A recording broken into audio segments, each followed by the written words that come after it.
यक़ूलुल इंसानु माली माली, इंसान कहता है ये मेरा माल, ये मेरा माल, ये मेरा माल। तेरा माल कुछ नहीं है, तूने जो खा लिया, खाकर तूने फना कर दिया, खाकर तूने निकाल दिया वो तेरा, तूने जो पहना और पहनकर जो पुराना कर दिया वो तेरा, तूने अल्लाह की राह में जो सदका किया, जो खैरात किया है और अल्लाह की यहाँ जो तेरा कबूल हो गया वो तेरा, यही तेरे काम आएगा। दुनिया में जो कुछ है वो तेरा नहीं है। जिस नाम को कमाने के लिए तुम गलत और सही कुछ नहीं देखते हो, सबसे पहले वो नाम हमसे छीना जाता है। जब हमारा जनाजा उठाकर कब्रिस्तान जाता है तो कोई ये नहीं कहता कि जर्जीस चारपाई पर जा रहा है, क्या कहते लोग, मैयत जा रही है, जनाजा जा रहा है। हमारी हैसियत बदली जाती है। ये करोड़ों की बिल्डिंग है कुछ नहीं। यक़ूलुल इंसानु माली माली, आदमी कहता है मेरा माल, ये बिल्डिंग वो बिल्डिंग, ये फ्लैट वो फ्लैट, ये प्लॉट वो प्लॉट, ये खेत वो खेत, ये दौलत वो माल, लो ये मेरा। अरे इंसान तू पागल है, कुछ नहीं है तेरा। ये तेरे जहन की नाकिसी और कमजोरी है जो तू इनको सब समझ रहा है अपना। ये तेरा नहीं है, तेरा वो है जो तूने खा लिया, जो अब तक खा चुका है वो तेरा है, जो अब तक तूने पहनकर पुराना कर दिया है वो तेरा है, और तेरा वो है जो तूने अल्लाह की राह में खर्च करके सदका और खैरात और ज़कात देकर जो तूने खर्च कर दिया है वो तेरा है। ये सब तेरा नहीं है। आज तेरी आंख बंद हुई, तेरी औलाद लड़ेगी, तेरी औलाद लड़ेगी। इतना हिस्सा मुझे, आगे का तू ले, पीछे का हम लें, अंदर का तू ले, बाहर का हम लें, रोड के किनारे का फ्लैट हम लेंगे, अंदर गांव के अंदर का तुम लो। लड़ेंगे लोग। हमने अपने बाप की मरते वक्त खिदमत की है, तुमने क्या किया है? तुम कहते हो मेरा मेरा मेरा। अल्लाह के हर काम में मसलहत है। मोमिन अल्लाह के हर काम को अच्छी नजर से देखता है।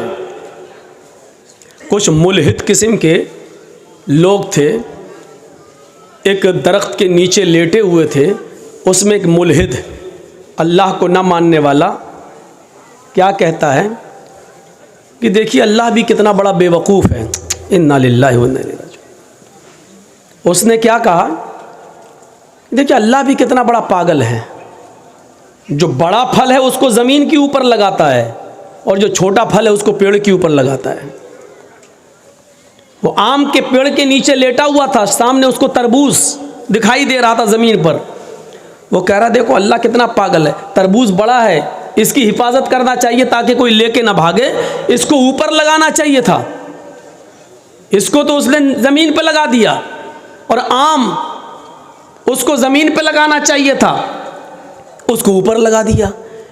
अभी लेटा था, इतना सोच ही रहा था कि अचानक हवा चली और एक आम टूट कर उसकी नाक पे गिरा। उसकी अकल ठिकाने आ गई, कहने लगा नहीं नहीं अल्लाह ने जो किया वो अच्छा किया। आम गिरा, नाक बच गई। अगर ये तरबूज लगा होता तो मेरी नाक ही टूट जाती, मेरा चेहरा बिगड़ जाता। फौरन उसकी अकल ठिकाने आ गई और उसने कहा नहीं अल्लाह जो करता है वो अच्छा ही करता। नहीं ठीक किया। कम से कम वो मुल्हिद था, काफिर था, एक आम के टूटकर गिरने से उसकी अकल तो ठिकाने आ गई, लेकिन हम मुसलमान होकर हमारी अकलें ठिकाने नहीं आ रही हैं। सुना होगा आपने वो किस्सा कि एक बादशाह एप्पल काट रहा था, सेब काट रहा था और छुरी चला रहा था जल्दी जल्दी सेब को काट के खाने में। अचानक उसकी छुरी उसकी उंगली पर चल गई और कहता उफ, ब्लड आ गया, खून। उसके वजीर ने कहा उफ ये क्या हुआ। जल्दी से उसको पोंछा और पोंछने के बाद, साफ़ करने के बाद कहा कोई बात नहीं बादशाह साहब, कोई बात नहीं, अल्लाह जो करता है अच्छा करता है, हो सकता है इसमें भी कोई भलाई रही हो। बादशाह को गुस्सा आया, कमीने मेरी तो उंगली कटी है और ये कह रहा अल्लाह जो करता है वो अच्छा करता है, नहीं इसको खुशी हो रही है। उस वक्त तो वो गुस्सा पी गया, उस वक्त तो वो गुस्सा कंट्रोल कर गया। लेकिन बादशाह को शिकार का बड़ा शौक़ था। 1-2 महीने के बाद शिकार खेलने के लिए गया तो अपने वज़ीर को साथ में ले गया, चलो चलते हैं। जंगल में पहुंचने के बाद दस्तरखान लगाया, वहां से जो खाना लाए थे दस्तरखान पे बैठ के खाने लगे दोनों, बादशाह और वजीर। बादशाह ने कहा कुएं से पानी खींचो वजीर, चलो पानी पीते हैं। जैसी वजीर ने बाल्टी डोल कुएं में डाला और देखने लगा कुआं कितना गहरा है, बादशाह ने पीछे से धक्का दे दिया वजीर को, एक लात मारी, वजीर कुएं में गिरा। जब वजीर कुएं में गिरा तो बादशाह ने कहा कहो वजीर अब क्या कहते हो, जब मेरी उंगली कटी थी तब तो कह रहे थे कि अल्लाह जो करता है बड़ा अच्छा करता है, अब बोल मैंने लात मारी गिरे कुएं में, अब बोल अल्लाह जो करता है वो अच्छा करता है। वजीर ने कहा कि मेरा ईमान तो अल्लाह के ऊपर है, इसमें भी अल्लाह की कोई मसलहत होगी, अल्लाह जो करता है वो अच्छा ही करता है। अच्छा हुआ कि कुएं में ज़्यादा पानी नहीं है। बादशाह को गुस्सा आया, कमीना मैं तो सोच रहा था कहेगा बचा लो भाई निकाल लो, लेकिन ये कह रहा इसमें भी कोई अल्लाह की खूबी होगी, भलाई होगी। बादशाह को गुस्सा आया, हक तब मर इसी में, अल्लाह जो करता अच्छा करता है तब मर इसी में, हक। उसको छोड़ के भाग गया। घोड़ा दौड़ाया और शिकार के लिए निकल गया, लेकिन बादशाह को रास्ता नहीं मालूम था, वो वजीर ही बताता था। और बादशाह रास्ता भटक कर दूसरे शहर में घुस गया। वहाँ कुछ लोग किसी ऐसे आदमी को तलाश कर रहे थे कि जिसको पकड़कर किसी मंदिर पर देवी या देवता के नाम पर उसकी बलि दे दी जाए, कुर्बान कर दिया जाए, क्योंकि उनका अकीदा था कि हमारे शहर में हमारे गांव में उस वक्त तक बारिश नहीं होगी जब तक कि हम किसी की बलि नहीं देंगे। तो उन लोगों ने इसको पकड़ लिया है, यही था अनजाना है जी कौन आ रहा, पकड़ो, घोड़े पे दौड़ा, उसी को पकड़ लिया। अब वो कह रहा है अरे कहाँ ले जा रहे हो, कहा बलि देने के लिए। अरे तुम्हें मालूम नहीं मैं कौन हूँ, कहा कौन है, कहा फला फला शहर का मैं बादशाह हूँ। इन लोगों ने कहा जिन्होंने पकड़ा था तब तो हमारे भगवान और ज़्यादा खुश हो जाएंगे कि बादशाह की बलि दी, चलो। वो देवी और देवता के मंदिर पर ले गए, वहाँ एक पंडित बैठा हुआ था, कहा देखो इसकी बलि, पंडित को चेक कराना पड़ता था कि देखो इसकी बलि सही है कि नहीं। बादशाह, ये बादशाह है फला का।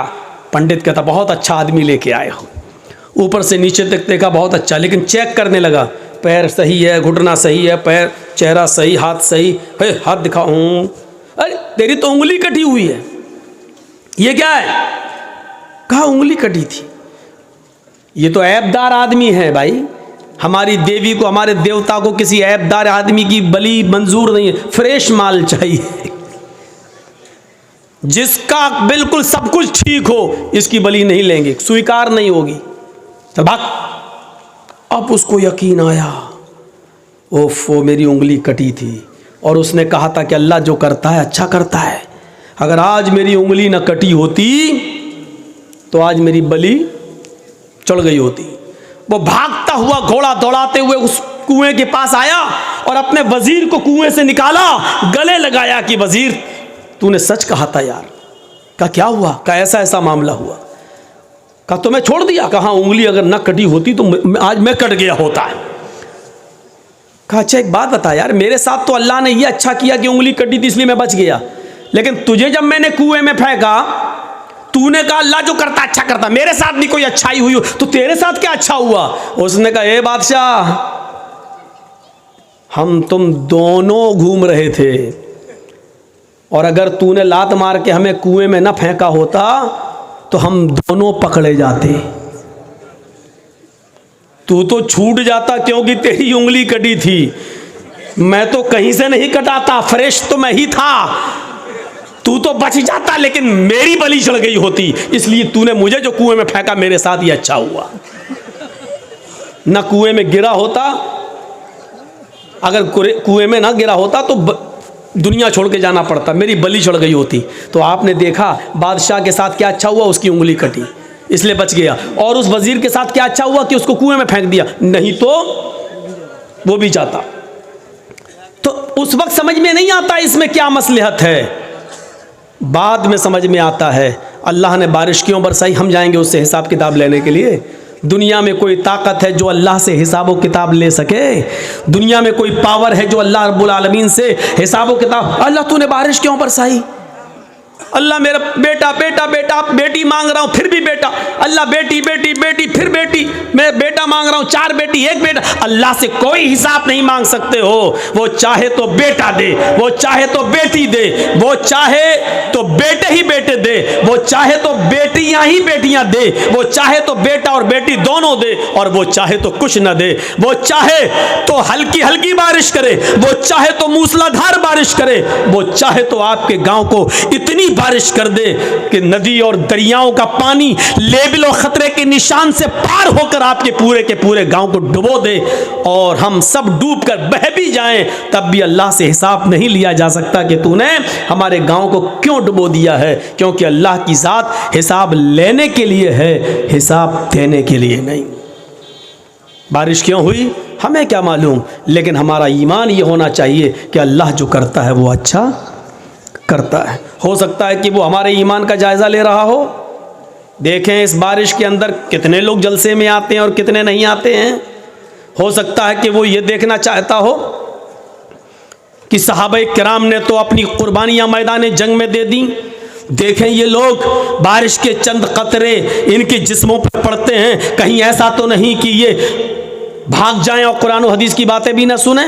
हो सकता है कि वो कुछ भी इम्तिहान और आजमाइश भी तो ले सकता है वो, और ये भी हो सकता है कि इसी में हमारी भलाई हो, इसी में हमारी खैर हो, इसी में हमारी भलाई हो। हमारे और आपके इख्तियार में कुछ नहीं है। ना हम किसी को मार सकते हैं, ना हम किसी को जिला सकते हैं। कैसे कह रहे हो मौलाना साहब, मौज़मपुर वालों का हाल नहीं मालूम है, रोजाना मारते हैं। नहीं, ये तुम्हारी गलत फहमी है। मारने वाला अल्लाह और जिलाने वाला भी अल्लाह। उसकी मौत का वक्त आ गया है। बहाना है कि फलाने मार दिया, वो एक अलग मसला है कि मारना चाहिए कि नहीं मारना चाहिए। वो पुरानी तकरीरें उठाकर देख लो और सुन लो, लेकिन मौत का वक्त उसका आ चुका था। सन 1951 का एक वाकया सुनाता हूं आपको। गोरखपुर में एक रेलवे स्टेशन है और छोटी लाइन गोंडा तक जाती है। गोरखपुर से गोंडा, गोंडा से गोरखपुर, छोटी लाइन। गोरखपुर से एक ट्रेन चल रही है और उसको बढ़नी क्रॉस करके, तुलसीपुर क्रॉस करके बलरामपुर स्टेशन पर रुकना है। राप्ती नदी को क्रॉस कर चुकी है। ट्रेन का ड्राइवर मुसलमान है, गालिबन उसका नाम मुश्ताक है। सन 1951 1951 की बात कर रहा हूं। उसने देखा कि राप्ती नदी को क्रॉस करने के बाद कोयले वाला इंजन होता था उस जमाने में। गाड़ी चल रही है, ट्रेन चल रही है, लेकिन उस तरफ से एक लड़की भागते हुए आ रही है और वो ट्रेन की पटरी के, ट्रेन के सामने आकर खुदकुशी करना चाहती है, मरना चाहती है। ट्रेन के ड्राइवर ने अपनी ताकत के मुताबिक ब्रेक लगाना शुरू किए और उसने ब्रेक लगाए, हैवी ब्रेक लगाए। फिर भी ब्रेक लगाते लगाते इतनी हैवी ब्रेक नहीं लगा सकता था कि ट्रेन पटरी के नीचे से उतर जाए। ब्रेक लगाया, हैवी ब्रेक लगाए, लेकिन ट्रेन रुकती है जहां रुकती है उसके और जो लड़की लेटी हुई थी ट्रेन की पटरी के नीचे, उसके बीच एक बालिश्त का फासला रह गया। एक बालिश्त और अगर ट्रेन आगे बढ़ जाती तो लड़की मर जाती। ट्रेन का ड्राइवर जल्दी से इंजन से उतरता है, सवारी भी उतरती है, चलो लड़की को बच गई, उसको निकालें। लेकिन ट्रेन का ड्राइवर जब नीचे उतरता है, पटरी के करीब जाता है, लड़की को झिंझोड़ता है, उठाता है, तो क्या देखता है कि लड़की मरी हुई है। ट्रेन चढ़ी नहीं है उसके ऊपर, लेकिन ट्रेन के चढ़ जाने के खौफ से पहले ही, ट्रेन के चढ़ने के से पहले ही हरकत कल्ब उसकी बंद हो चुकी है, उसके दिल की धड़कनें बंद हो चुकी हैं। ट्रेन के ड्राइवर से मीडिया वाले इंटरव्यू लेते हैं। उस जमाने की जो मीडिया थी, प्रिंट मीडिया, अखबार वाली, उसने कहा कि मेरी सर्विस इस ट्रेन की लाइन में 20 साल हो चुकी है। मैं 20 साल से सर्विस कर रहा हूं इस ट्रेन के अंदर। मैंने अपनी जिंदगी के अंदर सबसे हैवी ब्रेक लगाए हैं। आज तक ऐसा हैवी ब्रेक मैंने नहीं लगाया। मैंने इस लड़की को बचाने के लिए पूरी कोशिश की, यहां तक कि मैं ब्रेक लगाने में कामयाब भी हो गया। इस लड़की पर ट्रेन न चढ़े मैं कामयाब भी हो गया। लेकिन आज मुझे यकीन हो गया कि मौत और जिंदगी का मालिक कोई ट्रेन ड्राइवर नहीं है, बल्कि किसी की मौत और किसी की जिंदगी का मालिक तो अल्लाह रब्बुल आलमीन है। जब इस लड़की को मौत के घाट उतारना ही था, वो ट्रेन से मरना चाहती थी, लेकिन अल्लाह ने उसको ट्रेन से कटने से बचाकर उसको हार्ट अटैक से मार डाला। उसकी हरकतें कल्ब बंद हो जाती है और दिल की धड़कन बंद हो जाती है। तो मेरे प्यारे साथियों, यहां से आप अंदाजा लगाइए कि आप किसी को मारना चाह रहे हैं तो आप नहीं मार रहे हैं, उसका वक्त आ गया है। आप किसी को बचाना चाह रहे हैं, डॉक्टर लाख कोशिशें करने के बाद भी, बचाने के बाद भी, वेंटिलेटर पर रखने के बाद भी, ऑक्सीजन देने के बाद भी किसी की जान नहीं बचा पाता है, क्योंकि उसकी मौत का वक्त आ जाता है। क्योंकि ये निज़ाम हमारा और आपके हाथ में नहीं है, ये अल्लाह रब्बुल आलमीन के हाथ में है। अगर दुनिया में हमारे हाथ में इसका निज़ाम होता तो मेरे भाइयों, दुनिया में फिर किसी आदमी को मौत नहीं आती। फिर अटल बिहारी जी नहीं मरते, इंदिरा गांधी नहीं मरती, राजीव गांधी नहीं मरते, ज़ियाउल हक नहीं मरता, शाह फहद नहीं मरते। मेरे भाइयों, मौत और जिंदगी का निज़ाम या पूरी जिंदगी का सिस्टम हमारे और आपके हाथ में नहीं है। हमें और आपको ये सोचना पड़ेगा, ईमान अपना मजबूत करना पड़ेगा। ईमान माँ तशाऊन इल्ला इंशाअल्लाह, जरूरी नहीं तुम जो चाहो वो पूरा हो। तुम्हारा काम सिर्फ मेहनत करना है, तुम्हारा काम सिर्फ आगे बढ़ना है, तुम्हारा काम सिर्फ कोशिश करना है, उसको पूरा करना न करना मेरा काम है।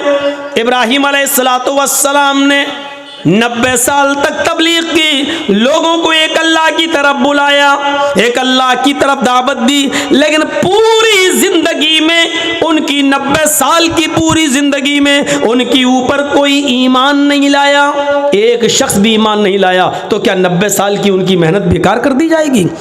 आप कहोगे नहीं, उनकी बीवी, तो उनकी बीवी थी वो सारा और हाजरा, रिश्तेदार के अलावा कोई ईमान नहीं लाया।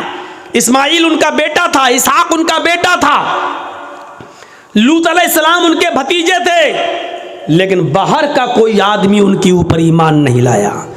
तो क्या 90 साल की मेहनत बेकार हो गई? नहीं, उनको उनका सवाब मिलेगा। मेहनत करना आपका काम है, उस मेहनत को पूरा करना, अमली जामा पहनाना और उसका रिजल्ट और उसका नतीजा वो मिले जो हम चाहें, ऐसा नहीं हो सकता। अल्लाह के नबी ने अपने चचा अबू तालिब के लिए बड़ी मेहनत की कि ये किसी तरीके से कलमा पढ़ लें, यहाँ तक कि आखिरी वक्त में उनके पास पहुँच गए। अबू तालिब से कहने लगे, चचा मेरे कान ही में कह दो ला इलाहा इल्लल्लाह, सिर्फ मेरे कान में कह दो ला इलाहा इल्लल्लाह, अल्लाह ताला से मैं सिफारिश करवा लूँगा, अल्लाह रब्बुल आलमीन से मैं आपकी नजात करवा दूँगा, मैं आपको इंशाअल्लाह जन्नत में ले जाऊँगा। अबू तालिब तैयार भी हो गए, लेकिन वहीं अबू जहल बैठा हुआ था, कहने लगा कि आखिरी वक्त में अपने बाप दादा के दीन को छोड़ देंगे, क्या आखिरी वक्त में अपने बाप दादा के धर्म को आप छोड़ देंगे? अबू तालिब ने कहा, भतीजे आए मोहम्मद, मुझे अच्छा नहीं लगता है कि मैं आखिरी वक्त में अपने बाप दादा का दीन छोड़ दूं। आखिरी वक्त में मैं चाहता हूं कि मेरी रूह, मेरी जान उसी धर्म पर, उसी मजहब पर निकले जिस पर मेरे बाप अब्दुल मुत्तलिब का इंतकाल हुआ। लिहाजा अबू तालिब उसी पर उनका इंतकाल होता है कि वो हालत कुफ्र में मरते हैं। फिर अल्लाह के नबी ने एक बार उनके लिए दुआ भी की, क्या है चचा, मैं जब तक जिंदा हूं आपके लिए दुआएं मग़फ़िरत करता रहूंगा, क्योंकि मेरे दीन के काम में आपने बहुत ज़्यादा मदद की है, मुझे सहारा दिया है। लेकिन अल्लाह ताला ने मना कर दिया, आए मोहम्मद सल्लल्लाहु अलैहि वसल्लम, अगर 70 मरतबा भी, 70 बार भी अगर तुम अपने चचा अबू तालिब के लिए दुआएं मग़फ़िरत करोगे तो मैं तुम्हारी दुआ को कबूल नहीं करूँगा। उनका इंतकाल कुफ्र पर हुआ है, लिहाजा वो जहन्नम में जाएंगे। तो मेरे भाइयों, नबी ने मेहनत की लेकिन नहीं ईमान लाए तो ये ज़रूरी नहीं है कि हम जो चाहें वो पूरा हो। ईमान अपने अंदर ताज़ा कीजिए। अल्लाह ताला इम्तहान भी लेता है, अल्लाह ताला आजमाइश भी लेता है। कोशिश करिए कि हम अल्लाह की हर आजमाइश में पूरा उतरें। कोशिश कीजिए कि हम अल्लाह रब्बुल आलमीन की हर आजमाइश की घड़ी में हम पूरा उतरें और मौका न दें। अल्लाह रब्बुल आलमीन मुख्तलिफ किस्म से हमारा इम्तहान ले सकता है। ईमान ताज़ा करिए। ईमान क्या है? ईमान एक मुआहिदा है।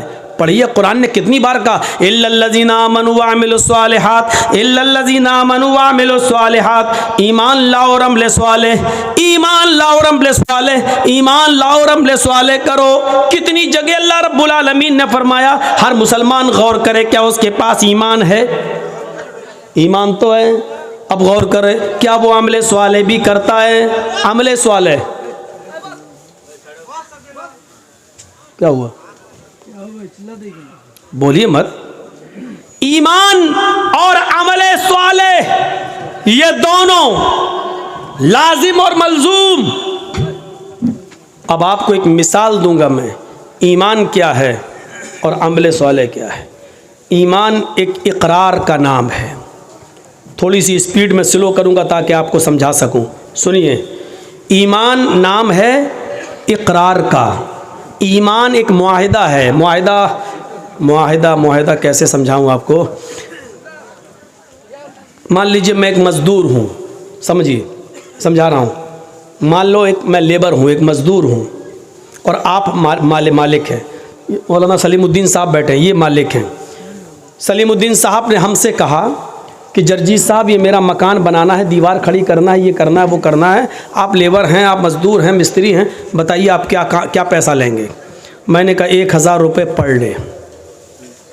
सुबह 9 बजे आऊँगा, शाम को 5 बजे तक आपका काम करूँगा, दीवार खड़ी करूँगा और 10 दिन में हम आपका ये काम पूरा कर देंगे।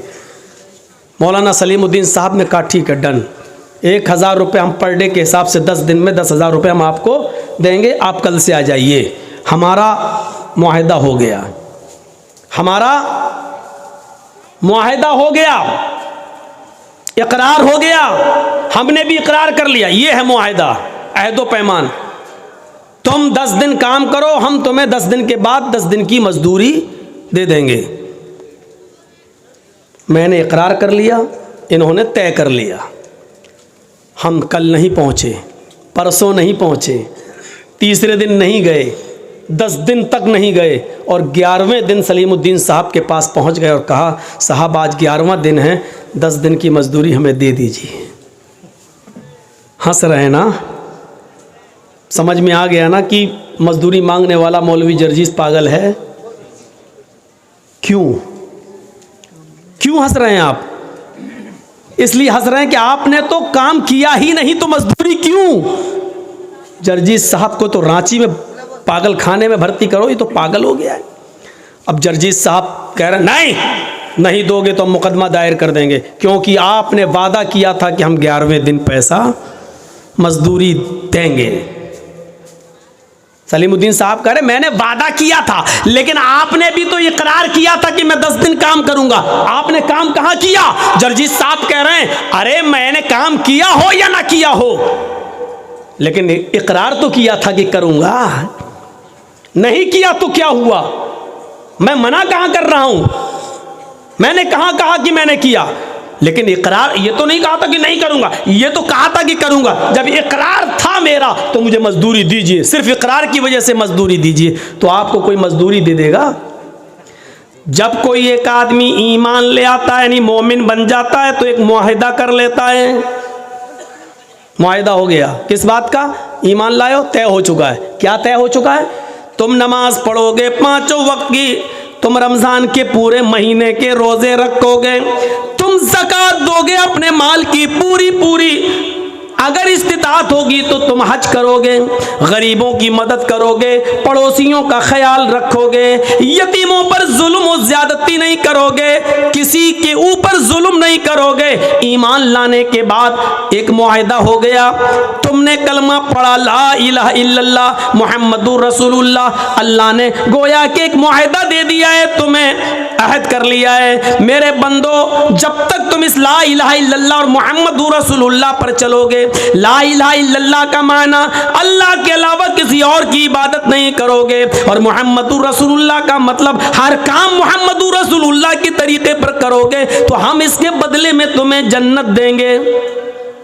हमने वादा तो कर लिया, इकरार तो कर लिया, ला इलाहा इल्लल्लाह मुहम्मदुर रसूलुल्लाह तो पढ़ लिया, लेकिन इसके बाद हम न नमाज के, न रोजे के, न हज के, न ज़कात के, न गरीबों पर हमदर्दी, न मिस्कीनों के साथ अच्छा सुलूक, न बेवाओं के साथ अच्छा सुलूक, न पड़ोसियों के साथ हमारा अच्छा रहन सहन, उठना बैठना, न यतीमों के ऊपर मेरे भाइयों शफकत और प्यार मोहब्बत का हाथ।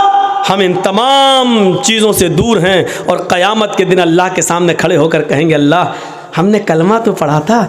अल्लाह कहेगा, मेरे बंदे ठीक है कलमा पढ़ा था ला इलाहा इल्लल्लाह मुहम्मद रसूलुल्लाह, लेकिन तूने अमल तो नहीं किया। अल्लाह अमल नहीं किया तो क्या हुआ, इकरार तो किया था तू हमें जन्नत दे। तूने कहा था कि ला इलाहा इल्लल्लाह मुहम्मद रसूलुल्लाह जो पढ़ेगा उसको जन्नत, मन क़ाला ला इलाहा इल्लल्लाह दखलल जन्नह, जिसने कहा ला इलाहा इल्लल्लाह वो जन्नत में जाएगा। ये तेरे नबी ने कहा था, जो ला इलाहा इल्लल्लाह पढ़ेगा वो जन्नत में जाएगा। अल्लाह मैंने पढ़ा था।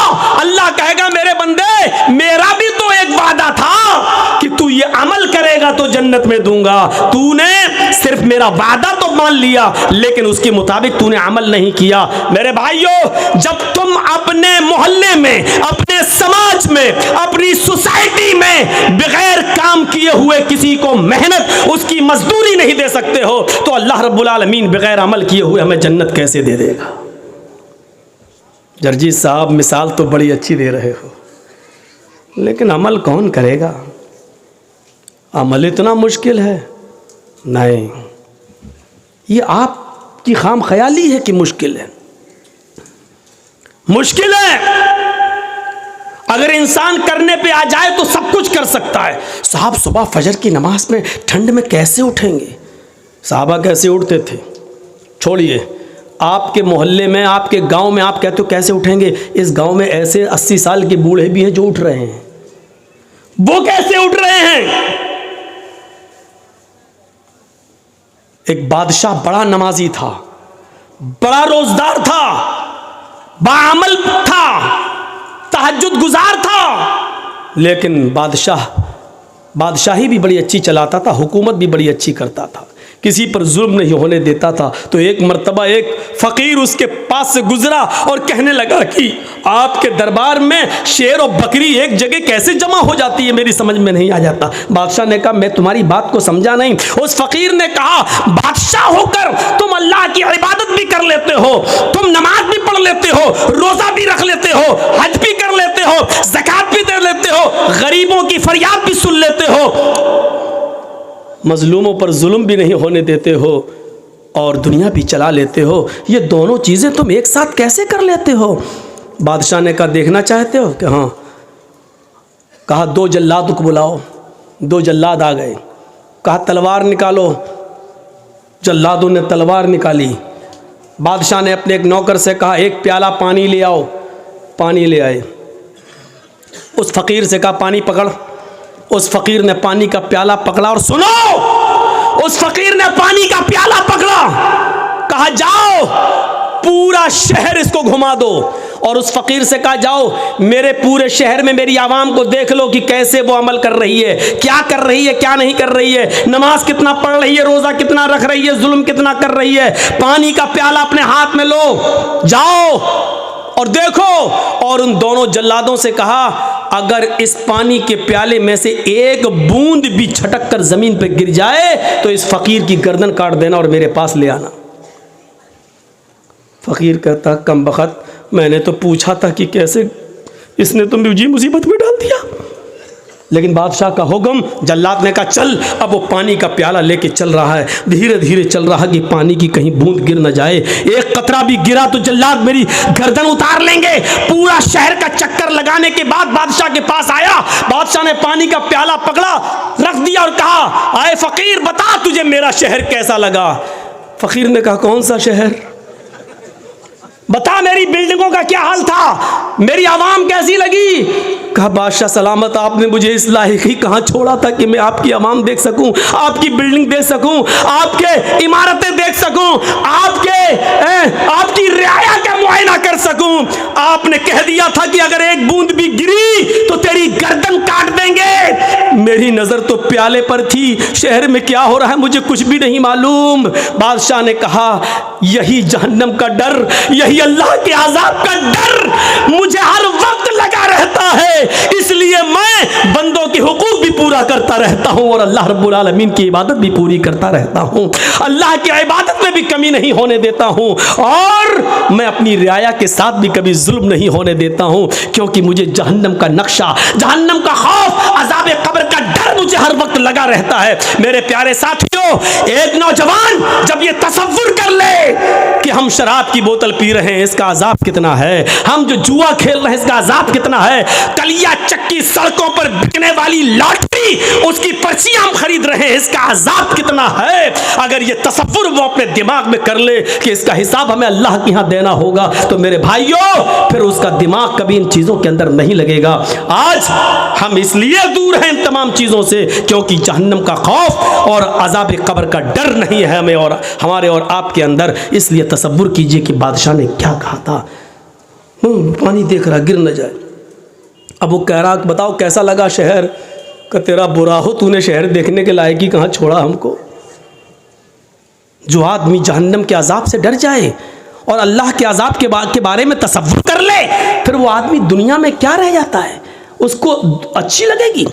ये दुनिया बहुत बूढ़ी हो चुकी है मेरे भाइयों, सुन लो, ये बहुत दिनों से, अल्लाह के रसूल को तो गए हुए 1400 साल हुआ है, नबी से पहले ईसा और नबी के दरमियान 500 साल का फासला, फिर ईसा से पहले कोई नबी, फिर उनके दरमियान फासला, और ऐसे लेते हुए चले जाओ हजरत आदम अलैहिस्सलाम तक। वहाँ के बाद से इस दुनिया को सोचो और सोच कर गौर करो कि ये दुनिया कितनी उम्र रसीदा हो चुकी है।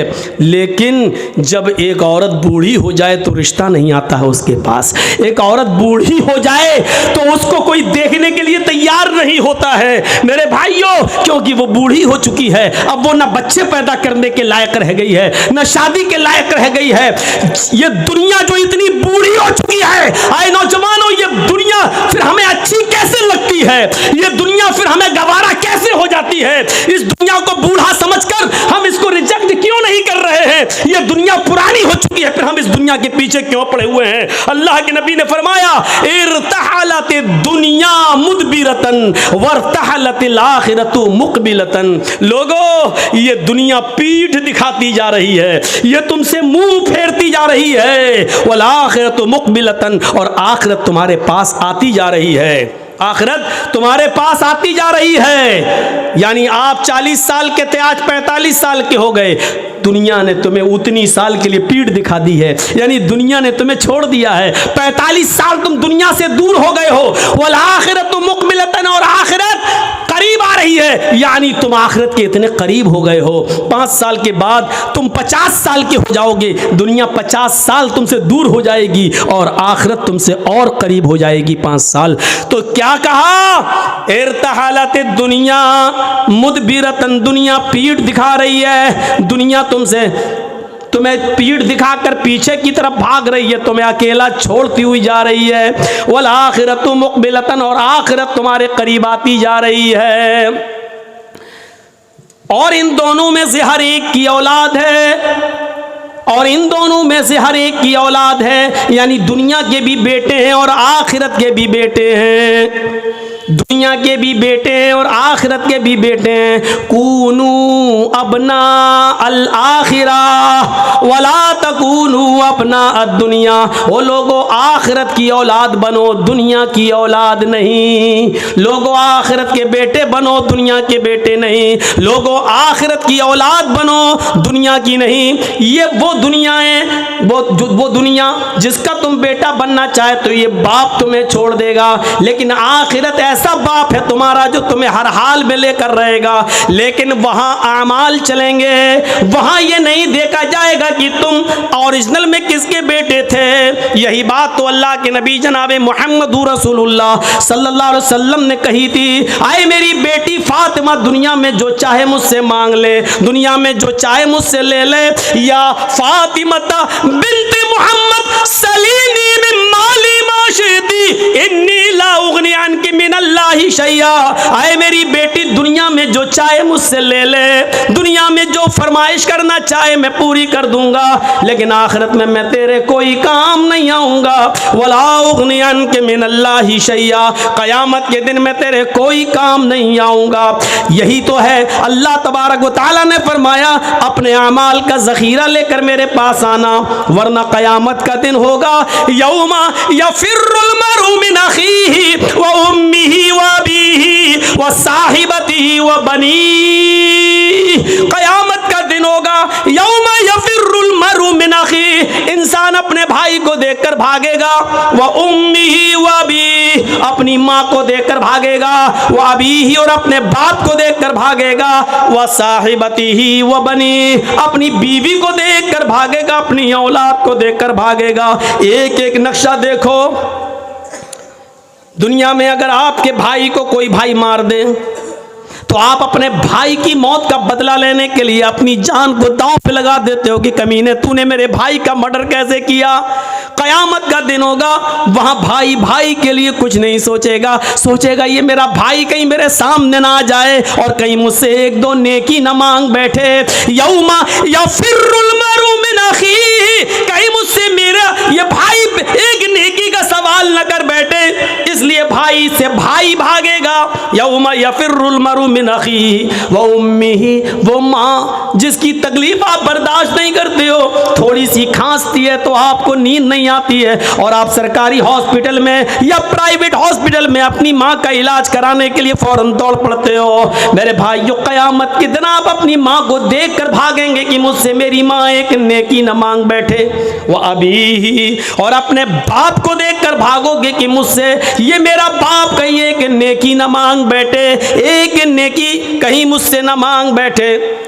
वह साहिबती वो बनी, और आपकी वो बीवी कि एक रात भी जिसको आप अपने से जुदा करना गवारा नहीं समझते, और वो बीवी जिसकी तरफ आप इतना इन्हिमाक और इतने मशगूल रहते हैं कि आपकी बीवी को कोई दूसरा देके तो आप बर्दाश्त नहीं करते हैं। मेरे भाइयों, तसव्वुर करो कि ये बीवी हमारे सामने होगी कयामत के दिन, लेकिन लेख देखने की जुर्रत ना होगी, बल्कि आदमी अपनी बीवी को देख कर भागेगा कहीं मुझसे मेरी बीवी एक नेकी न मांग बैठे।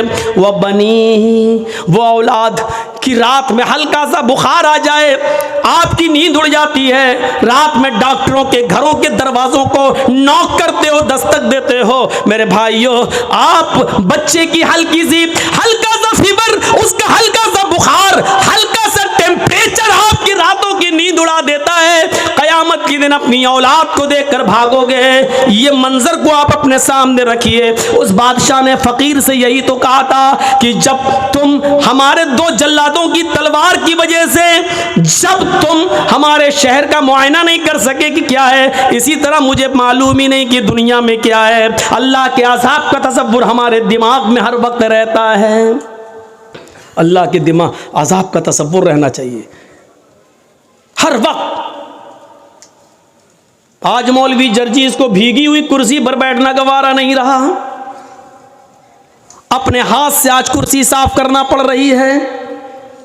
ये चीज हमें क्या बता रही है कि इंसान को हर चीज के साथ समझौता करना चाहिए, हर चीज को अपने अंदर एडजस्ट करना चाहिए। मैंने अपने सभापति साहब जो है मौलाना मज़ाहिर साहब, उनके कान में ही कह दिया था कि आज मैं खड़े ही होकर बोलूंगा। मेरे भाइयों, हमें और आपको तसव्वुर करना चाहिए कि एक छोटी सी थोड़ी सी कुर्सी का भीगा पंजर जी साहब को गवारा नहीं है। अंदाजा लगाइए कि फिर जहन्नम की जांसोस तपिश कैसी होगी, अल्लाह का अज़ाब कैसा होगा। ये कौन सोचेगा। युहशरुन्नासु यौमल क़यामती हुफ़ातन उरातन गुरला। हज़रत आयशा फरमाती हैं क़यामत का दिन होगा कि लोग हुफ़ातन नंगे पैर होंगे, उरातन बिल्कुल नंगे जिस्म होंगे, उनके जिस्म पर कोई कपड़ा नहीं होगा। गुरला जैसे माँ के पेट से बच्चा पैदा होता उसका खतना नहीं होता है, सब की सब कब्र से जब उठेंगे तो बगैर खतने के उठेंगे। मैदान महशर में जब सब जमा होंगे तो किसी का खतना नहीं हुआ होगा, सब गैर मख्तून होंगे, बगैर खतने के होंगे और सबको अपने अपने किए करे का हिसाब किताब देना होगा। हजरत आयशा कहती हैं अर्रिजालु वन्निसाउ जमिया, आय अल्लाह के नबी क्या मर्द भी होंगे और औरतें भी होंगी? हाँ, यहाँ तो जलसे में भी लड़के निकल जाते हैं देखने के लिए, देखें कौन कितनी लिपस्टिक लगाए है, कौन कितनी क्रीम और पाउडर लगाए है। बहुत से जलसों में जाता हूँ, मेला लगता है और जब तक जर्जी साहब का नंबर नहीं आ रहा बाहर घूमते रहते हैं लोग, बिहार और हर जगह। आपके इलाके में भी यही हाल है। और उन लड़कियों के पीछे लड़के, अरे जिस जगह चूड़ी की और उसकी दुकान है वहाँ तुम क्या कर रहे हो भाई? जो खालिस लेडीज सामान बिक रहा है, जेवर बिक रहे हैं, चूड़ी बिक रही है, जहाँ जेंट्स का एक सामान नहीं वहाँ तुम क्या कर रहे हो भाई? अल्फाज कड़वे ज़रूर हैं लेकिन सच हैं। अल्लाह की कसम ऐसा लगता है जैसे एक कुतिया के पीछे 10-10 कुत्ते भाग रहे हों। ये हाल हो जाता है। मैंने पहले ही कह दिया, अल्फाज सख्त ज़रूर हैं, कड़वे ज़रूर हैं लेकिन सच है। हज़रत आयशा कहती हैं रिजालु वन्निसाउ जमीअन, आय अल्लाह के नबी क्या उस मैदान महशर में मर्द भी होंगे औरतें भी होंगी? काला नाम, नबी अकरम का जवाब सुनो, हाँ मर्द भी होंगे औरतें भी होंगी, मर्द भी होंगे औरतें भी होंगी। इमाम कायनात ने जब ये कहा तो हजरत आयशा रोने लगी और रोते हुए कहने लगी यंजुरु बाजुहुम इला बाज, आय अल्लाह के नबी क्या मर्द औरतों को और औरतें मर्दों को देख रही होंगी मैदान महशर में? क्या मर्द औरतों को और औरतें मर्दों को देख रही होंगी? अल्लाह के नबी इसका जवाब क्या देते हैं? हाँ आयशा, न मर्दों का पर्दा औरतों से होगा न औरतों का पर्दा मर्दों से। मर्द भी बरहना औरतें भी बरहना, मर्द भी नंगे औरतें भी नंगी होंगी, मर्द औरतों को और औरतें मर्दों को देख रही होंगी। हजरत आयशा ने कहा आय अल्लाह के नबी तब तो औरतें मारे शर्म के, तब तो लेडीज मारे शर्म के मर जाएंगी जब मर्द उनकी तरफ नजरें उठा के देखेंगे। यहां अगर कोई लड़की पर लड़का नजर न डाले न देखे तो वो कहती है मेरे मेकअप में कमी तो नहीं है, मेरा ड्रेस तो सही है कि नहीं, फिर लड़का देख क्यों नहीं रहा है? यहां ये हाल है और वहां क्या होगा? हजरत आयशा क्या कह रही हैं? तब तो औरतें मारे शर्म के मर जाएंगी जब मर्द उनकी तरफ नजरें उठा के देखेंगे।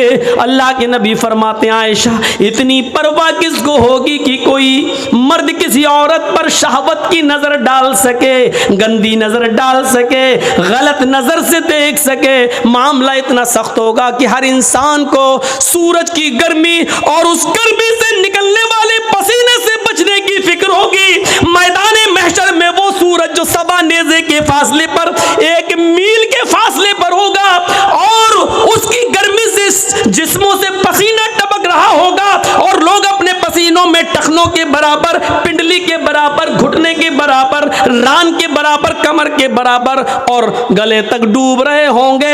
हर इंसान को ये फिक्र होगी कि हम अपने आप को बचाएं, कोई किसी के ऊपर गंदी नजर डालने की जुर्रत नहीं करेगा।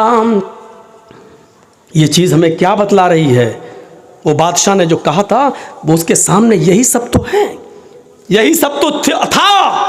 अल्लाह के नबी से किसी ने पूछा आपकी उम्र 63 साल, 63 साल, इतनी ज़्यादा तो नहीं हुई है कि दाढ़ी के बाल सफ़ेद हो जाएं। आजकल तो 40 साल की उम्र में, अब 30 साल की उम्र में सफ़ेद होने लगते हैं। उसकी वजह यह है कि जो भी हम साबुन इस्तेमाल करना चाहते कर लेते हैं केमिकल वाला, जो शैम्पू लगा रहे हैं वो है, और जो तेल, जो भी ऑयल हम सर में डाल रहे हैं, इस वजह से आज इन केमिकल, वरना 60 साल की उम्र तक बाल कहाँ सफ़ेद होते हैं। तो मेरे भाइयों, अल्लाह के रसूल से सहाबा ने कहा आपके बाल उम्र से पहले सफ़ेद कैसे हो गए हैं, आपके ऊपर बुढ़ापा कैसे नजर आ रहा है। तो अल्लाह के नबी ने जवाब ये नहीं दिया था कि मेरी 4 बेटी है, ज़ैनब, रुक़ैया, उम्मे कुलसूम और फातिमा, मुझे इनकी शादी करना है, इनका घर बसाना है, इनके लिए लड़के देखना है। ये जवाब नहीं दिया था कि मुझे बेटियों की टेंशन है, मुझे बेटों की टेंशन है। अल्लाह के नबी ने इसका जवाब ये दिया था कि मुझ पर जो बुढ़ापा, टाइम से पहले जो तुम देख रहे हो, बिफोर टाइम, जो बुढ़ापा मेरे अंदर देख रहे हो, जो ओल्डनेस मेरे अंदर देख रहे हो, ये बिफोर टाइम ओल्डनेस जो मेरे जिस्म पर, मेरे शरीर पर तुम्हें शो हो रही है, दिखाई दे रही है, मुझे सूरह नबा ने, सूरह हाक्का ने, सूरह क़यामा ने, सूरह दहर ने मुझे बूढ़ा कर दिया है। इन सूरतों में क़यामत का जो हौलनाक मंजर बयान किया गया है, इस हौलनाक मंजर ने हमें बूढ़ा कर दिया है। मुझे हर वक्त अल्लाह के सामने जवाबदेही की फिक्र होती है। वो चीज़ हमें क्यों नहीं होती है? कैसे एक आदमी सिगरेट को अपने मुंह पे रख लेता है, कैसे एक आदमी शराब की बोतल उठाकर पी लेता है, कैसे एक आदमी अजान हो रही है और कैरम बोर्ड खेलना गवारा कर लेता है, कैसे एक शख्स, मेरे भाइयों, इंडिया पाकिस्तान का मैच आ रहा और यहां अजान हो रही है और वो देख रहा है, सोच रहा कि नमाज भी ज़रूरी है और ये भी ज़रूरी है। अगर ये मैच 5 ओवर ख़त्म हो गए तब तक तो, और हमें नमाज पढ़ने चला गया तो मैच का मज़ा नहीं ले पाऊंगा। जबकि जमात पढ़ के भी आ सकता है, नहीं साहब मैच खत्म हो जाएगा, अरे लोग बता देंगे कौन जीता, अरे लोग बता तो देंगे, लेकिन एक एक बॉल का जो टेस्ट, जो मज़ा आ रहा है वो हम फिर नहीं ले पाएंगे।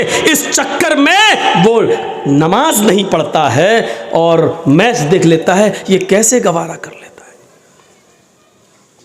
मैंने कल औरंगाबाद के अंदर एक वाक़या बयान किया था।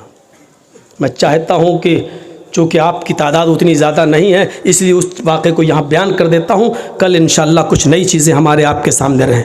सुनिए कुरान करीम ने क्या कहा है, वमन आरज़ान ज़िक्री फ़इन्न लहू मईशतन ज़नका। मैं जानता हूँ कि बारिश हो चुकी है, मैं जानता हूँ यहाँ जो लोग बैठे हुए हैं वो यकीनन उनके दिलों में ईमान है, इसलिए वो बारिश के इन कतरात में भी यहाँ बैठे हुए हैं। और अल्लाह की कसम, ऊपर से टपकने वाले पानी की कतरे और बूंदे मेरे ऊपर भी गिर रहे हैं। जब आप बैठे हैं तो मुझे सुनाने में कोई हर्ज नहीं है। सुनिए, नमाज छोड़ना एक अलग चीज़ होती है, सुन लीजिए, और नमाज से एराज करना एक अलग चीज़ होती है। वमन आरज़ान ज़िक्री, जिसने मेरे ज़िक्र से एराज किया, मर्द भी सुने औरतें भी सुने, और बहुत आसान उर्दू और हिंदी में, जो मेरे ज़िक्र से एराज करेगा, जो मेरे ज़िक्र से एराज किसको कहते हैं? चलिए पहले बता, जो मेरे ज़िक्र से, नहीं नमाज से मुंह फेरेगा, मुंह मोड़ेगा, फ़इन्न लहू मईशतन ज़नका, हम उसके लिए रोज़ी तंग कर देंगे। रोज़ी बंद कर देंगे नहीं कहा अल्लाह ने, रोज़ी तंग कर देंगे, यानी पैसा तो बहुत आएगा उसके पास लेकिन रुकेगा नहीं। आप लोगों के मोबाइल में इसकी आवाज़ ना चली जाए, इसको कट कर देना, ये वरना लोग कहेंगे मौलाना जर्जीस जंगलों में भी तकरीर करते हैं, और ईमान ताज़ा हो जाएगा लोगों का। तो थोड़ा सा इस आवाज़ की कटिंग कर दीजिएगा, वो उनका काम है। वमन आरज़ान ज़िक्री फ़इन्न लहू मईशतन ज़नका, जो अल्लाह के जिक्र से एराज करेगा, मुंह मोड़ेगा, हम उसकी रोजी बंद कर देंगे। बंद नहीं, तंग कर देंगे, टाइट, उसकी रोजी को हम तंग कर देंगे। तंग करने का मतलब होता है पैसा बहुत आएगा लेकिन रुकेगा नहीं। 50,000 रुपये एक दिन में हमारी आमदनी हो गई, लेकिन शाम तक कभी बीवी बीमार, कभी बच्चा बीमार, कभी बाप बीमार, सब खत्म। 5,000 कर्ज और ले लिया। होता है कि नहीं होता ऐसा बहुत से? हमारे और आपके साथ जब ऐसा होता तो हम लोग क्या करते हैं? मौलाना साहब, मस्जिद के इमाम के पास जाते हैं, मौलाना साहब क्या बरकत नहीं हो रही है? कैसी बरकत? अरे पैसा तो बहुत आता है लेकिन रुकता नहीं है। तो वो मौलवी क्या कर लेगा? अगर मौलवी के पास पैसे को रोकने की ताकत होती तो बेचारा 5,000 रुपये में वो क्यों नमाज पढ़ाता? अल्लाह ने बताया तुम जब मेरी जिक्र मेरी नमाज से मुंह मोड़ोगे हम तुम्हारी रोजी तंग कर देंगे। तुम नमाज 5 वक्त की पढ़ना शुरू कर दो और पाबंदी के साथ पढ़ना शुरू कर दो। अजान के वक्त तुम्हें काम की फिक्र नहीं, नमाज की फिक्र होनी चाहिए, जमात की फिक्र होनी चाहिए। फिर देखो तुम्हारी रोजी में कैसे बरकत होती है। 50,000 नहीं आएगा, 2,000 आएगा लेकिन रुकेगा। आप 1,800 खर्च कर पाएंगे लेकिन 200 बचेगा। 1,000 आएगा, आप 800 खर्च कर पाएंगे लेकिन 200 बचेगा। यहां तो 50,000 आ रहा है, बचता ही नहीं है। कोई ये बीमार, कोई वो बीमार, कोई एराज किसको कहते हैं? अब सुन लीजिए एराज क्या है। बारिश हो रही है, हमारा गल्ला, हमारा धान सूखे में घर के आंगन में रखा हुआ है और बाहर हम क्रिकेट खेल रहे हैं। किसी ने कहा साहब बारिश हो रही है, धान भीग जाएगा, लेकिन हम क्रिकेट में लगे हैं। इसको कहा जाता है धान से एराज करना, यानी इसको अपनी रोजी रोटी की फिक्र नहीं है, क्रिकेट की फिक्र है। एक और मिसाल दे दूं, एक और मिसाल दे दूं। बच्चा रो रहा है और अपने रोने से इशारा कर रहा है कि मां मैं भूखा हूं, मुझे अपनी पिस्तान से लगा और दूध पिला। बच्चा रो रहा है लेकिन मां को अपने बच्चे की फिक्र नहीं है, बल्कि टीवी में लगी हुई है और देख रही है सास भी कभी बहू थी।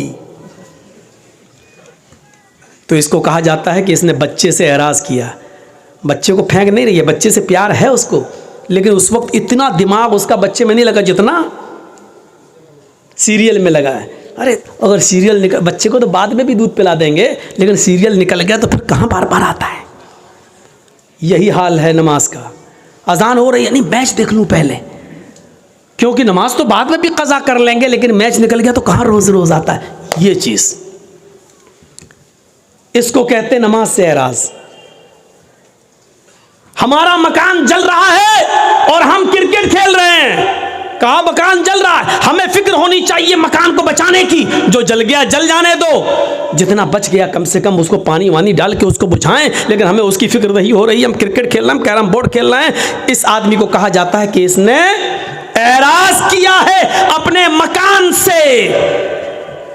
अब आप समझ गए ना एराज किसको कहते हैं? जिस वक्त हमें जिस चीज़ की ज़रूरत है उससे दूर हो जाना और दूसरी चीज़ में लगे रहना जो गैर ज़रूरी है। अजान की आवाज़ आती है हय्या अलस सलाह, और हम उस वक्त मैच देख रहे हैं। याद रखिएगा, अजान की आवाज़ सुनने के बाद आप सिर्फ 2 ही काम कर सकते हैं, इसके अलावा तीसरा काम आपके लिए जायज़ नहीं है। अगर आप खाना खा रहे हैं और इसी बीच अगर अजान की आवाज़ हो जाती है तो आप खाना मुकम्मल कर लीजिए, पेट भरकर आप खा लीजिए, क्योंकि पेट की भूख बहुत बुरी चीज़ है। अगर ये कह देता अल्लाह ताला खाना खा के ना छोड़ो, उसी में जाओ, बीच में जाओ, तो हम नमाज पढ़ते दिमाग लगा रहता खाने में, जल्दी इमाम, और कहीं उसने पढ़ दिया होता अलिफ लाम मीम ज़ालिकल किताबुल ला रही, कमीने इतनी लंबी सूरत, हमें भूख लगी है। तो इसलिए क्या कहा, पहले खाना खा लो, और दूसरी अजान की आवाज़ आ रही है और हमें क़ज़ाए हाजत, पेशाब या लेटरिन की ज़रूरत है, तो पहले हम वो कर लें, वरना ऐसे करे रहोगे और पेट अंदर की तरफ धसाए रहोगे, कहीं यही ना निकल जाए। तो इसलिए ये काम कर लो। ज़रूरियात में ये चीज़ आती है। एक और अलग चीज़ है कि कोई बाप बीमार है और इमरजेंसी ज़रूरत है, उसको अभी ऑक्सीजन चाहिए और अजान की आवाज़ आ रही है, तो ऐसे मौके पर बाप को लेकर भागिए आप हॉस्पिटल, पहले ऑक्सीजन दीजिए और उसके बाद में नमाज़ पढ़ लीजिए। मिलती है जमात तो ठीक, नहीं तो बाद में क़ज़ा। नीयत ये होनी चाहिए कि अगर बाप की तबीयत ख़राब नहीं होती तो मैं जमात के साथ नमाज अदा करता। ये चीज़ें, लेकिन मैच देखना, कैरम बोर्ड खेलना, खेती बाड़ी करना, खेत में दाना डालना, बीज बोना, खेत जोतना, इसमें लगे हैं और अजान की आवाज़ आ रही है और हम परवाह नहीं कर रहे हैं, तो इसको कहते हैं नमाज से एराज। वमन आरज़ान ज़िक्री फ़इन्न लहू मईशतन ज़नका, जो नमाज से एराज करेगा, जो हमारे ज़िक्र से एराज करेगा, हम उसकी रोज़ी को तंग कर देंगे। अब कल वाला वाक़या वो हमारे यूपी का वाक़या है। लौनी गाज़ियाबाद से जो दिल्ली को एक सड़क जाती है बाई रोड, बीच में एक जगह पड़ती है लौनी। बहुत अमीर मुसलमान रहते हैं वहाँ पर, दौलतमंद लोग रहते हैं। सन 1995 के अंदर, 1995 के अंदर उस लौनी में 2 सगे भाइयों की शादी होना थी। 2 सगे भाइयों की शादी होना थी। कल उनकी बारात जाना थी। आज की रात उन्होंने रंग रलियां मनाने में गुजारी। ये दोनों सगे भाई दिल्ली जाते हैं, है ही कितना दूर, गाज़ियाबाद से दिल्ली 50 किलोमीटर और बीच में लौनी, यानी तकरीबन 25 किलोमीटर वहाँ से दिल्ली। अपनी गाड़ी ली और तवाइफ़ों को इकट्ठा किया और 10-12 तवाइफ़ें इन्होंने सौदा किया और उन तवाइफ़ों को लेकर आ गए। अपनी गाड़ी पर नहीं, तवाइफ़ों की गाड़ी अलग थी और इन दोनों भाइयों की गाड़ी अलग थी। जब दिल्ली से ये तवाइफ़ों को लेकर आ रहे थे तो दोनों भाइयों की गाड़ी आगे आगे चल रही थी और तवाइफ़ों की गाड़ी पीछे पीछे।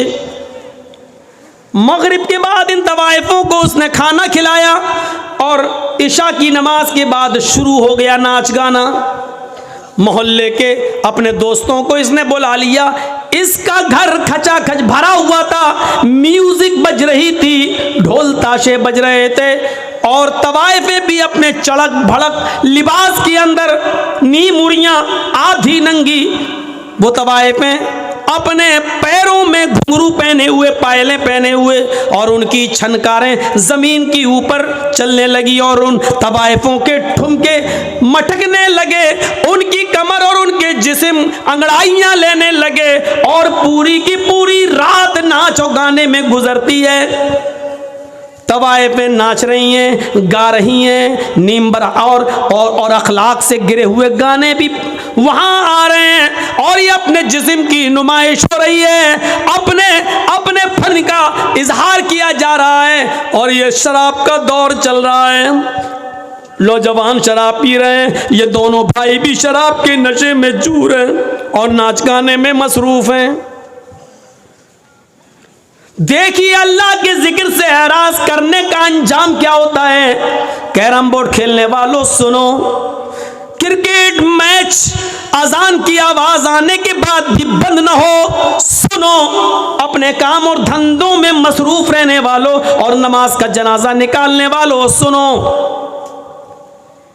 पूरी रात नाचो गाना चलता है, सुबह फजर की आज़ान की आवाज़ आने लगती है जो इन दोनों भाइयों के घर से सिर्फ 200 कदम या 300 कदम की दूरी पर है। मुअज्जिन अजान दे रहा है, अल्लाहु अकबर अल्लाहु अकबर अल्लाहु अकबर अल्लाहु अकबर। मुअज्जिन अजान दे रहा है। मुअज्जिन की अजान की आवाज़ उन तवाइफों के कानों में भी टकराती है, उन तवाइफों के कानों में भी जाती है। यकबैक जैसी उन तवाइफों के कानों में अजान की आवाज जा गई, फजर की अजान की आवाज गई, उन तवाइफों ने अपने पैर रोक लिए, अपनी कमर रोक ली, अपना जिस्म नाचने से और अपनी जबान को गाने से रोक लिया, स्टॉप कर दिया, रुक गई वहीं पर। इन दोनों भाइयों ने देखा कि पायलों की छनकार और घुंघरुओं की आवाज़ बंद और ये भी जो मटक रही थी और नाच रही थी, क्या हुआ? उन्होंने देखा, कहा क्या बात, क्यों स्टॉप क्यों हो गई हो, रुक क्यों गई हो? उन तवाइफों ने कहा, अजान की आवाज़ आ रही है, मुअज्जिन अजान दे रहा है, इसलिए अजान के एहतराम में, अजान की इज्जत में हम रुक गए हैं, अजान हो जाने दीजिए। अजान हो जाने के बाद हम अपना काम शुरू कर देंगे। उन दोनों भाइयों ने कहा,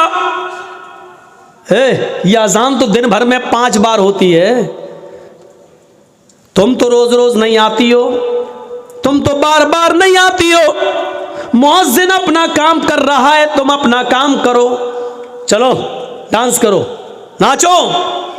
इन दोनों तवाइफों ने कहा देखो हम भी मुसलमान, इन तवाइफों ने कहा हम भी मुसलमान हैं, माना कि हम बहुत गलत काम कर रहे हैं लेकिन अजान की इज्जत हम करते हैं।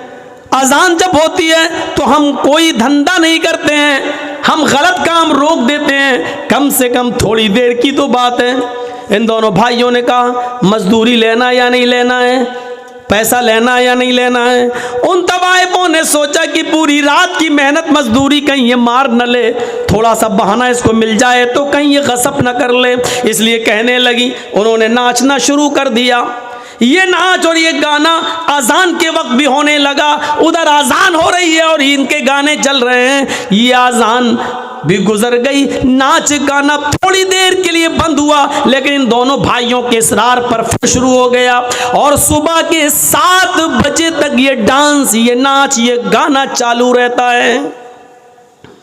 इसके बाद खत्म, तवाइफों को पैसे दिए। उन तवाइफों ने कहा देखो तुम मुझे लेके आए हो, तुम मुझे छोड़ने भी जाओगे, रास्ते में लोग हमें लूट लेते हैं, हमारे गलत होने का गलत फायदा उठाते हैं, हमें खींच कर खेतों की तरफ ले जाते हैं, हमारी इज्जत की छलनी छलनी कर देते हैं, तुम लेकर आए हो, मुझे छोड़ने भी जाओ। इन दोनों भाइयों ने कहा चलो, दिन में 2 बजे बारात जानी है, 4 बजे बारात जानी है, मगरिब के बाद निकाह होना है, इशा के बाद रुखसती होना है, हम तुम्हें छोड़ आते हैं, 25 किलोमीटर ही तो है यहाँ से दिल्ली।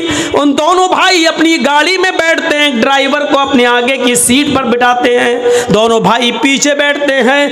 तवाइफों की गाड़ी अब आगे आगे चल रही है और इन दोनों भाइयों की गाड़ी पीछे पीछे चल रही है। सर्दियों की रात है, दिन के 7 और 8 बजे के बीच की बात है, अभी कोहरा पूरी तरीके से छटा न था, आसमान से गिरने वाली शबनम, जिसको आपकी जबान में कोयसा कहा जाता है, अभी पूरी तरीके से छटा न था। किसी तरीके से तवाइफों के ड्राइवर ने गाड़ी सामने से आने वाले ट्रक से बचाते हुए गाड़ी को क्रॉस कर दिया है, लेकिन चूंकि इन दोनों भाइयों का ड्राइवर भी शराब के नशे में धुत था, उसने भी नाच देखा था, उसने भी गाना देखा था, वो सही से वो बैलेंस नहीं बना पाया और सामने से आने वाले ट्रक से इन दोनों भाइयों की गाड़ी टकरा जाती है। टक्कर इतनी तेज थी कि इन दोनों भाइयों की गाड़ी 25-30 फीट दूर एक खाई में गिरती है और चारों तरफ से पिचक जाती है। फौरन लोग जमा हो जाते हैं, किसी तरीके से उस गाड़ी की खिड़की तोड़ी गई और इन दोनों भाइयों की और ड्राइवर की लाश निकाली गई। अल्लाह गवाह है, अल्लाह की कसम, जब इन दोनों भाइयों की लाश निकाली जा रही थी तो पहचान में नहीं आ रहा था कि बड़े भाई की लाश कौन सी है और छोटे भाई की लाश कौन सी है।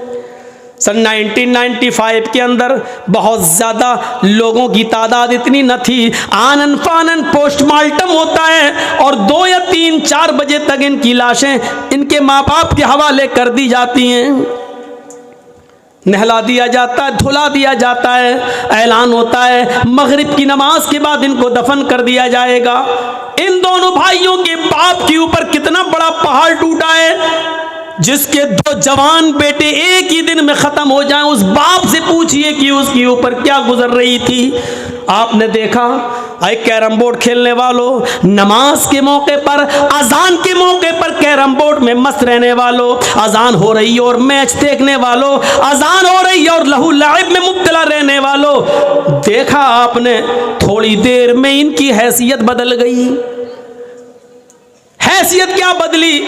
अभी मगरिब की नमाज पढ़ने के बाद अभी मगरिब की नमाज पढ़ने के बाद ससुराल से मिलने वाले कपड़े इनको पहनना थे और बारात में जाना था, बारात लेकर जाना था। लेकिन अब मगरिब की नमाज के बाद ससुराल से मिले हुए कपड़े नहीं बल्कि बाप की तरफ से दिया हुआ कफन पहना जा रहा है। थोड़ी देर में हैसियत बदल जाती है इंसान की। ये इंसान इतना कमजोर है, इतना कमजोर है, इतना कमजोर है मेरे भाइयों कि अभी थोड़ी देर के बाद इनको नए कपड़े पहनना थे और नए कपड़े पहनकर ससुराल की तरफ जाना था, उस गांव की तरफ जाना था जहां दोनों लड़कियां रहती हैं, उनके यहाँ बारात लेके जाना था। मेरे भाइयों, ससुराल की तरफ से मिले हुए कपड़े नहीं पहनाए जा रहे हैं। अब थोड़ी देर के बाद इनको सफेद रंग का कफन पहनाया जाएगा। हैसियत देख लीजिए आप। अभी थोड़ी देर के बाद इन दोनों के साथ 300-400 आदमियों की बारात लड़कियों के गांव में जाना थी, लेकिन अब लड़कियों के गांव में नहीं, अब इनको लेकर कब्रिस्तान की तरफ जाया जाएगा। थोड़ी देर के अंदर इंसान की हैसियत देखो कितनी बदल गई। अभी थोड़ी देर के बाद इनको बारात लेके जाना था उस लड़कियों के गांव में, लेकिन अब कब्रिस्तान की तरफ जाना पड़ रहा है। अभी 300 और 400 आदमियों को गांव में जाना था, लेकिन अब इन 300-400 आदमियों को कब्रिस्तान में जाना पड़ रहा है। अभी इन दोनों लड़कों को लड़कियों के शहर गांव में जाना था, अब इनको कब्र के अंदर जाना पड़ रहा है। अभी थोड़ी देर के बाद लड़कियों के घर दूल्हा बनकर जाना था, अब ये मेरे भाइयों कब्र के अंदर जाने वाले हैं। हैसियत देखो कितनी बदल जाती है। अभी इनको इस दुनिया का सफर करना था, लेकिन ये आखिरत के सफर के ऊपर रवाना हो गए। अभी उस गांव में बैठने हुए मौलवी को थोड़ी देर के बाद इनका निकाह पढ़ाना था। अल्हम्दुलिल्लाह नहमदुहु व नस्तईनुहु या अय्युहल्लज़ीना आमनु तक़ुल्लाह हक़्क़ तुक़ाती, अभी आयतें पढ़ना थी, लेकिन अब उसी मौलवी को अल्लाहुम्मा ग़फ़िर लिहय्यिना व मय्यतिना व शाहिदिना व गायबिना व सगीरिना व कबीरिना पढ़ना पड़ रहा है। थोड़ी देर में इंसान की हैसियत क्या बदल जाती है। मेरे भाइयों, ये है अल्लाह के जिक्र से एराज। नमाज अजान की आवाज आ रही है और इन दोनों भाइयों ने कहा तुम गाना गाओ, तुम मत रुको, अजान तो दिन भर में 5 बार होती है, तुम थोड़ी रोज रोज आती हो, लिहाजा तुम अपना काम करो, मुअज्जिन अपना काम कर रहा है। इसको कहते हैं अल्लाह के जिक्र से एराज। जबकि होना ये चाहिए था कि सब कुछ छोड़ के हमें मस्जिद की तरफ जाना था, लेकिन हमने नमाज से एराज किया है, हमारा ये अंजाम हुआ है। मेरे प्यारे साथियों, इस अंजाम से हमें और आपको सबको सबक हासिल करना चाहिए। इस अंजाम से हमें और आपको सबको होश लेना चाहिए। इस अंजाम से हमें और आपको सबको सबक सीखना चाहिए। ये उसके साथ हुआ है, हमारे साथ भी हो सकता है, क्योंकि इंसान अपने इरादों में मजबूत हो, लेकिन बहैसियत इंसान के बहुत कमज़ोर है, उसकी हैसियत कुछ नहीं है, कुछ नहीं है। APJ अब्दुल कलाम अपने आप को नहीं बचा सके, अटल बिहारी अपने आप को नहीं बचा सके, इंदिरा गांधी को उसके बॉडीगार्ड ने गोली के घाट उतार दिया। इंसान कितनी फिक्रें करता है, ये करेंगे, वो करेंगे, वो करेंगे, ये करेंगे, लेकिन पता चलता है कि सुबह उठा है, कल तो सही था, अरे मेरे साथ होटल में चाय पिया था। सबसे पहले हमारा लोग आज अपने नाम के लिए मरते हैं। मुझे जर्जीस कहते हैं, मालूम है ये क्या है? मैं अगर किसी से कहूँ मेरा नाम जानते हो क्या है मेरा नाम, मुझे जर्जीस कहते हैं, मरने के बाद सबसे पहले ये नाम ही बदल जाता है। अब कोई ये नहीं कहता कि जर्जीस मर गया, कहते हैं जनाजा रखा हुआ है, मैयत रखी हुई। जिस नाम को कमाने के लिए तुम गलत और सही कुछ नहीं देखते हो, सबसे पहले वो नाम हमसे छीना जाता है। जब हमारा जनाजा उठाकर कब्रिस्तान जाता है तो कोई ये नहीं कहता कि जर्जीस चारपाई पर जा रहा है, क्या कहते लोग, मैयत जा रही है, जनाजा जा रहा है। हमारी हैसियत बदली जाती है। ये करोड़ों की बिल्डिंग है, कुछ नहीं। यक़ूलुल इंसानु माली माली, आदमी कहता है मेरा माल, ये बिल्डिंग, वो बिल्डिंग, ये फ्लैट वो फ्लैट, ये प्लॉट वो प्लॉट, ये खेत वो खेत, ये दौलत वो माल, लो ये मेरा। अरे इंसान तू पागल है, कुछ नहीं है तेरा। ये तेरे जहन की नाकिसी और कमजोरी है जो तू इनको सब समझ रहा है अपना। ये तेरा नहीं है, तेरा वो है जो तूने खा लिया। जो अब तक खा चुका है वो तेरा है, जो अब तक तूने पहनकर पुराना कर दिया है वो तेरा है, और तेरा वो है जो तूने अल्लाह की राह में खर्च करके सदका और खैरात और ज़कात देकर जो तूने खर्च कर दिया है वो तेरा है। ये सब तेरा नहीं है। आज तेरी आंख बंद हुई, तेरी औलाद लड़ेगी, तेरी औलाद लड़ेगी। इतना हिस्सा मुझे, आगे का तू ले, पीछे का हम लें, अंदर का तू ले, बाहर का हम लें, रोड के किनारे का फ्लैट हम लेंगे, अंदर गांव के अंदर का तुम लो। लड़ेंगे लोग। हमने अपने बाप की मरते वक्त खिदमत की है, तुमने क्या किया है? तुम कहते हो मेरा मेरा मेरा, ये कुछ तुम्हारा नहीं है। आई यक़ूलुल इंसानु माली माली, इंसान कहता है ये मेरा माल, ये मेरा माल, ये मेरा माल। तेरा माल कुछ नहीं है। तूने जो खा लिया, खाकर तूने फना कर दिया, खाकर तूने निकाल दिया वो तेरा। तूने जो पहना और पहनकर जो पुराना कर दिया वो तेरा। तूने अल्लाह की राह में जो सदका किया, जो खैरात किया है, और अल्लाह के यहाँ जो तेरा कबूल हो गया वो तेरा। यही तेरे काम आएगा। दुनिया में जो कुछ है वो तेरा नहीं है। यह है हमारी हैसियत। 10 लाख का सूट पहन लो, लेकिन मरने के बाद हमें वही 400-500 का कफन ही नसीब होगा। और याद रखो, हम सिर्फ 2 गज ज़मीन के मालिक हैं बस। और मैं आपको पक्का यकीन दिलाता हूँ, पक्का यकीन दिलाता हूँ, उस 2 गज ज़मीन के मालिक आप ऐसे हैं कि आपके मरने के बाद भी वो 2 गज ज़मीन आपसे कोई नहीं छीन सकता है। बस जो मरने के बाद 2 गज ज़मीन जो आपकी है, जिसमें आपको जाना है, वही आपकी है और कुछ नहीं है। उस कब्र के अंधेरे को याद करो, उस कब्र के कीड़े और मकोड़ों को याद करो, उस कब्र की दहशत को याद करो, उस कब्र की हौलनाकी को याद करो। हज़रत उस्मान गनी के सामने जब जहन्नम के अज़ाब का ज़िक्र होता था तो नहीं रोते थे, लेकिन जब कब्र के अज़ाब का ज़िक्र होता तो इतना रोते कि रोते रोते दाढ़ी भीग जाती और आंसुओं से ज़मीन तर हो जाती। पूछा, जहन्नम के अज़ाब का खौफ आपको इतना नहीं है, नहीं रोते हो, और कब्र के अज़ाब का ज़िक्र सुनते हो तो रोते हो? क्या कहा? हाँ, इन्नल कब्रा अव्वलु मंजिल मिन मनाजिलिल आखिरा, आखिरत की सीढ़ियों में से कब्र पहली सीढ़ी है। जो इस सीढ़ी से कामयाब हो गया वो सारी सीढ़ियों पर कामयाब हो जाएगा। जो इस पहली सीढ़ी पर फिसल गया फिर वो ऊपर तक नहीं चढ़ पाएगा। इसलिए मुझे इस पहली सीढ़ी की फ़िक्र होती है। हमें और आपको उस पहली सीढ़ी की फ़िक्र करनी चाहिए। आज कम ही सही, लेकिन जो बोला गया अमल के लिए काफ़ी है। अपनी आक़िबत को संभालो, अपनी आखिरत को संभालो और फ़िक्र करो, और कल मुस्तैद होकर तैयार होकर आओ, क्योंकि इंशाअल्लाह आज की कसर कल अगर ज़िंदगी रही तो हम पूरी करेंगे। अल्लाह रब्बुल आलमीन से दुआ है कि बारे अल्लाह हमारी ख़ताओं को माफ़ फरमा दे, हमारे गुनाहों को बख्श दे, हम जमीअ मुसलमानों पर रहम फरमा, और अल्लाह हमें क़यामत के खौफ से बचा ले। अल्लाह हमें क़यामत के दिन के आने से पहले तैयारी की तौफ़ीक़ अता फरमा। जब तक तो हमें ज़िंदा रख, इस्लाम पे ज़िंदा रखना, और जब हमारा ख़ात्मा हो तो ईमान पर हमारा ख़ात्मा फरमाना। वमा अलैना इल्लल बलागुल मुबीन व आखिरु दअवाना अनिल हम्दुलिल्लाहि रब्बिल आलमीन। अस्सलामु अलैकुम व रहमतुल्लाहि व बरकातुहू।